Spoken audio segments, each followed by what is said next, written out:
The Cannes Film Festival is where the international film community come to meet, network, buy and sell films, raise money, and hopefully make deals. This year, the Ethiopian Film Initiative and the International Emerging Film Talent Association sent 5 filmmakers to Cannes. I had a chance to sit down with them and discuss the experience. We launched in 2006. We did a festival in 2007.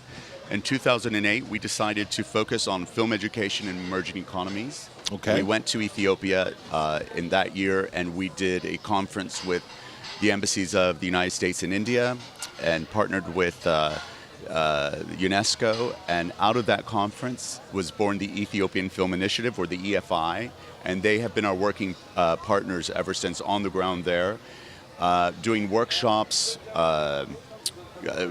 providing DVDs, equipment, and just kind of nurturing Ethiopian filmmakers to better their career. In 2010, we started bringing filmmakers to Cannes. We brought 3 filmmakers in 2010, 3 male filmmakers. We did it again in 2012. It's a biannual event, another 3. And this year we've brought 5 filmmakers, 4 of them being female. Let me have each of you introduce yourselves and tell me a little bit about the film that you made.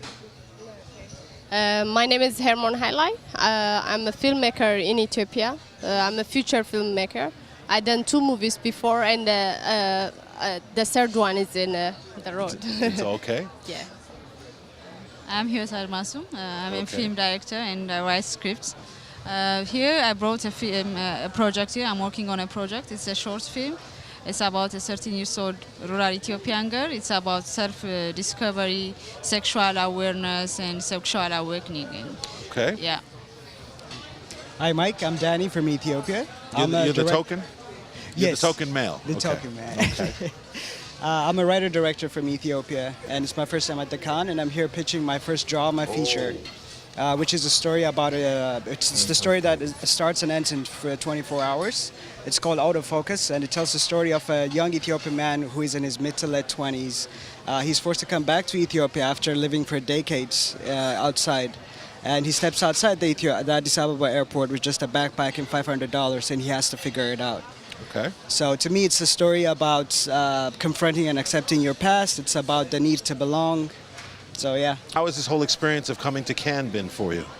It is like my first time to come Cannes, so it's so excited. You can see the real world. You can see the studio, Sure. just everything. Like, just you can bring your country histories to the world, so you can contribute more than that you are done before.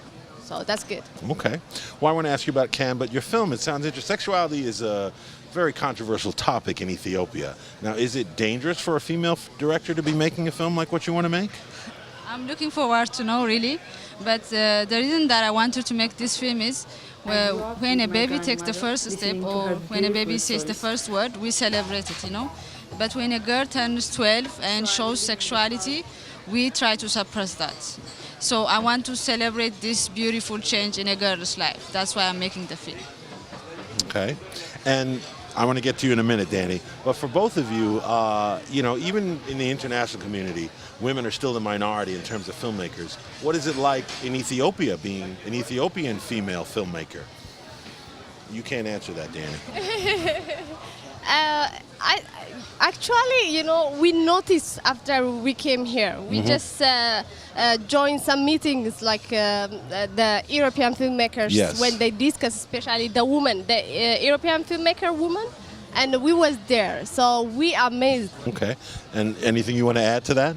Yeah, in Ethiopia the case is a bit different because we are here 4 women and 1 man, and you can imagine with the market, it's pretty much the same. Now, of course, with the technical crew, with the camera people, with the editing, you cannot find, too many women. But with the directing and script writing, there are lots of women working. So I can say that this is, impressive and should be continued. Okay. Now I'm going to ask you, Danny. You're an Ethiopian filmmaker as well. What do you see, or what's your hope of the future of the African film market, because it's growing, and you guys are part of it? I I definitely want to see more, especially Ethiopian and films from East Africa, come to big festivals like the Cannes and hopefully take 1 or 2 prizes away. I think that would give it enough momentum also to encourage other filmmakers. There is definitely a very interesting movement in Ethiopia right now. A lot of Ethiopian people actually prefer to watch Ethiopian stories rather than American or European cinema. So there's definitely a market for it down there, and I hope that in the soon future we will soon come to Cannes. Well, it's hard to develop a taste for something you've never had tasted, you know. Yeah. So you have to give them this dish and then say, look how good this is. Yes. So tell me any filmmakers that inspire you, maybe African-American filmmakers. You first. You know, my inspiration is my people, my life. Okay. My inspiration is always that I spend, that I pass by, you know, living in Africa or in Ethiopia, you know. So I don't have that kind of person to tell you, but, you know, always you can be, you know, inspired by living there because there is a lot of issues going on there. There's a lot to be said. Yeah, so filmmaking for me, it's like my tool to make something for my people and for myself. I want to see your movies. Okay, and you? Okay, personally, I always say that I'm inspired with my grandmother to tell stories because I grown up listening to her beautiful traditional stories. And you, Danny, any inspirations? I'm inspired by a lot of them. But picking from African filmmakers, of course, Haile Germ is a big influence. Gaston Cabore is a big influence.